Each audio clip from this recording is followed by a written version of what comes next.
¿Ya? Falta, ¿no? Ya estamos. Ya estamos. A todos. Bueno, querían hablar algunos de ustedes conmigo. Por eso fue mejor que lo hiciéramos aquí en un compás más tranquilo para poder conversar sobre los temas que ustedes quieran y deseen. A sus órdenes. Claudia Flores le pregunta primero. No, sí, está la lista.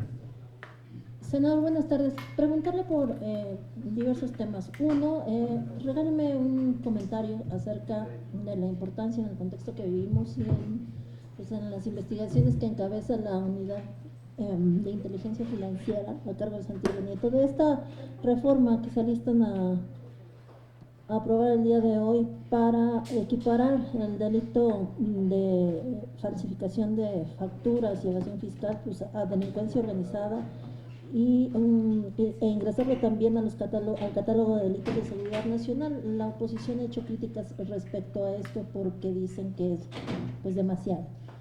Por un lado, y por otro lado, si me regala también dos comentarios acerca de la iniciativa que anunció usted ayer sobre pues el pago de una cuota tributaria por parte de las plataformas digitales extranjeras que operan en México y que hasta ahora no pagan impuestos. ¿Cuál es la ruta? ¿Para cuándo piensan dictaminar? ¿Cuál es la importancia de la misma? ¿Y cuándo la veremos en el Pleno? Y finalmente, van por los magistrados electorales, senador, esta iniciativa que anunciaba la semana pasada 3 senadores de Morena, en la que pues anuncian que no van a perdonar privilegios para nadie y que en el caso de los magistrados electorales que ampliaron su periodo después de haber sido nombrados para uno original, esta vez pues les van a reducir el periodo al original que les fue pues votado. Bueno, le contesto las 3 preguntas, Claudia. La primera está en un proceso ahorita, en la discusión del Pleno, va a iniciar.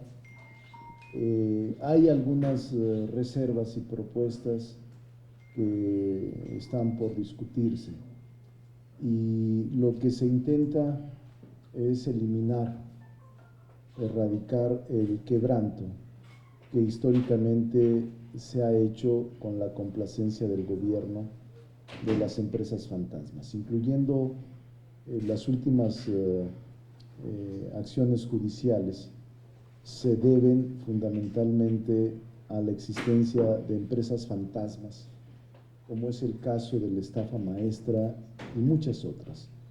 Las empresas fantasmas fueron siendo utilizadas como el instrumento perfecto para la corrupción, el quebranto económico y la desviación de recursos. Y por esa razón se está intentando, solo para este tipo de personas que se dedican a este tipo de actividades, crear empresas fantasmas y después desaparecerlas, sí la delincuencia organizada y sí la prisión oficiosa.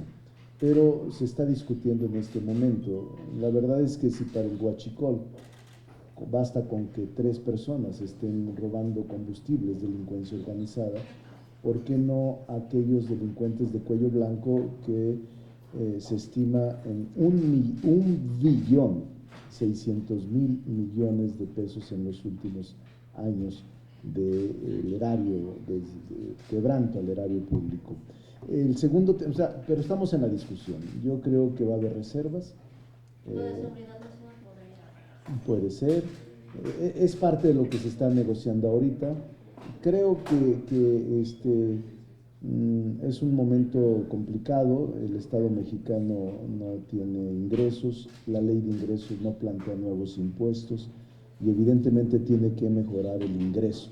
Y uno de los temas fundamentales es que todos contribuyamos con los impuestos y que no haya esta evasión, este quebranto, esta situación que a través de conductas ilícitas generan un deterioro a las finanzas públicas, a la hacienda pública.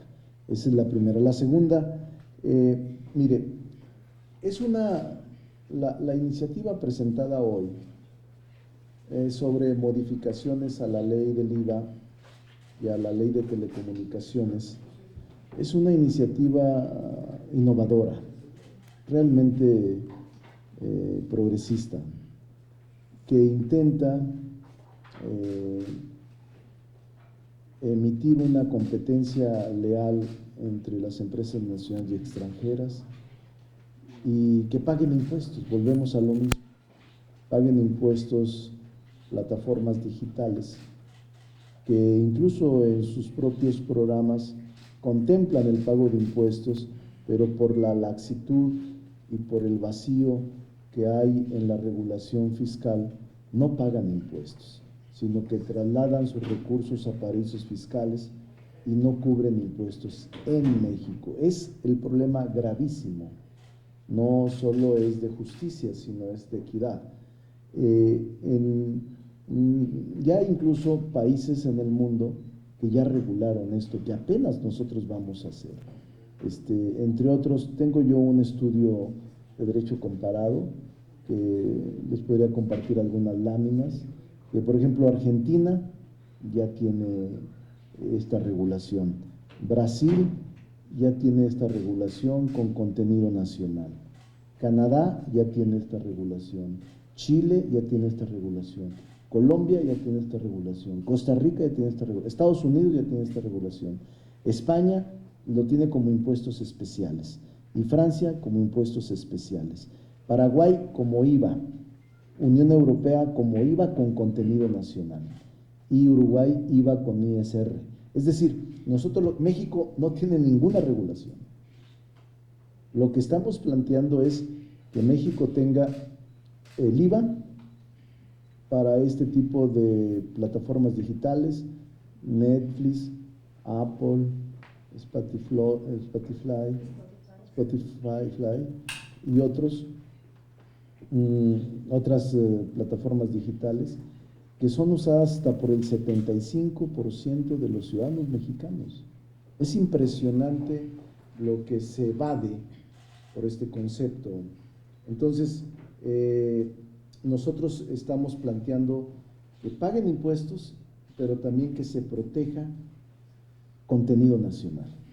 Yo estoy planteando el 30% de contenido nacional. Es decir, que de la programación que se lleve a cabo en México, el 70% puede ser extranjera y el 30% nacional. Actualmente el otro día estaba viendo unas series, 95% extranjera y al caso menos del 4% algún reportaje nacional o alguna película nacional. Tenemos que cambiarle esta situación para hacer más equitativo el acceso a este tipo de entretenimiento y que la industria nacional también pueda competir de manera equitativa. Además, les quiero decir, y también se los puedo mostrar, hay recomendaciones unánimes, lo digo en la iniciativa, de organismos internacionales. La OECD, la CEPAL, la OEA y la Comisión Europea, todas dicen que es indispensable que se graben las plataformas digitales en los países donde se opera. Entonces, todas estas organismos internacionales, y yo le calculo que la propuesta regulatoria no es indispensable, no crea nuevos impuestos, de hecho ya está aquí, simplemente no pagan impuestos, se llevan todo el dinero fuera del país y no tiene ninguna utilidad en el país. ¿Hay alguna estimación de cuánto podría Sí, si aprobamos la iniciativa, el Estado mexicano podría obtener una cantidad de aproximadamente 3,600 millones de pesos por año. 3,600 millones de pesos, solo en estas 4 plataformas, solo en estas 4. No hablo de Uber, no hablo de Airbnb, no hablo de otras plataformas, hablo solamente de audiovisuales. Prácticamente Netflix, Apple, Spotify y otro, ¿ah? Amazon Prime, Amazon Prime y otro, son como 4 o 5. No, HBO no.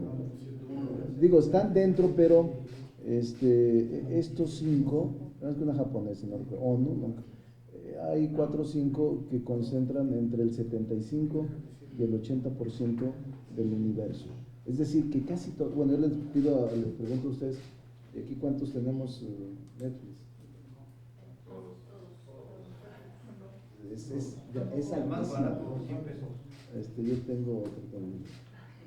Pero bueno, entonces, bueno, esa es la segunda. Sí, quiero decirles que estoy como coordinador del grupo parlamentario planteándolo primero al grupo. Es una decisión personal que desde hace meses he estado pensando en presentarla.